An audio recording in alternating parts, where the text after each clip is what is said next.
آج پھر دل خون کے آنسو رو رہا ہے کہ پھر ایک دفعہ خنزیر کے کباب کھانے والوں نے، ان گستاخوں نے قرآن پاک کے اوراق کو جلایا، اور جب مسلمان عید الاضحیٰ کی نماز ادا کر رہے تھے تو انہوں نے یہ برا کام کیا، یہ انہوں نے سازش کی، اور مسلمان نماز عید الاضحیٰ ادا کر رہے تھے اور مسلمانوں کی مسجد کے آگے انہوں نے قرآن کے نور سے وہ جلایا۔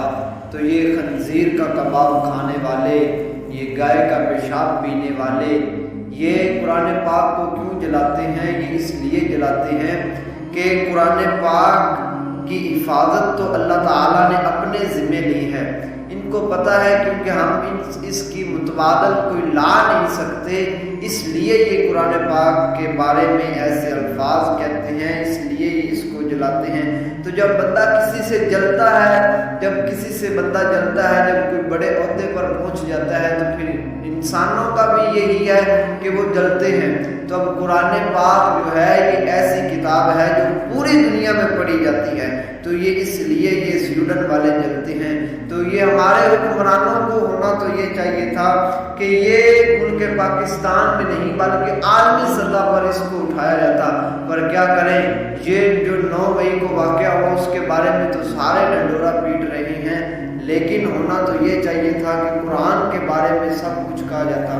قرآن کے بارے میں جو الفاظ انہوں نے بکواس کی اس کے بارے میں تمام ملکوں کو یہ چیلنج کیا جاتا، ارے گندو، تمہاری اتنی اوقات کہ ہماری مقدس کتاب کے بارے میں تم بکواسات کرتے ہو۔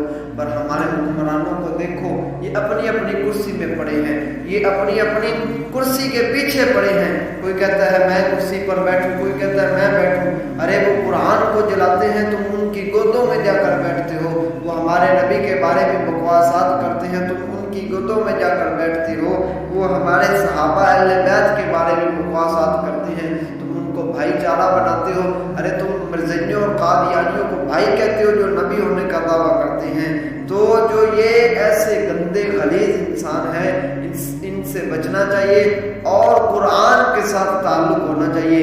ان کو پتہ ہے یہ قرآن کے بارے میں کیوں گستاخی کرتے ہیں، یہ اس لیے گستاخی کرتے ہیں کیونکہ ان کو پتہ ہے یہ جو حکمران ہیں، یہ جو مسلمانوں کے نوجوان ہیں، یہ سارے ہمارے پیچھے ہیں۔ یہ موبائل پہ ہمیں دیکھتے ہیں، یہ انسٹاگرام پہ ہمیں دیکھتے ہیں، یہ فیس بک پہ ہمیں دیکھتے ہیں، یہ ہمارے پیچھے چلتے ہیں۔ اب جو کرنا ہے کرو۔ وہ اس لیے قرآن کے بارے میں بکواسات کرتے ہیں، قرآن کے بارے میں بھونکتے ہیں، کبھی نبی کے بارے میں بھونکتے ہیں۔ ان کی اوقات کیا ہے؟ یہ ہمارے نبی کے خلاف بھونکیں یا قرآن کے خلاف بھونکیں، یہ قرآن یا صاحب قرآن کے بارے میں اس لیے بھونکتے ہیں۔ ان کو پتہ ہے کیونکہ بھائی ہم نے ان کے مسلمانوں کے نوجوانوں کے ہاتھوں میں اب میاں موبائل تھما دیا ہے۔ یہ موبائل پہ ہمیں دیکھتے ہیں، یہ انسٹاگرام پہ ہمیں دیکھتے ہیں، یہ فیس بک پہ ہمیں دیکھتے ہیں، یہ یوٹیوب پہ ہمیں دیکھتے ہیں۔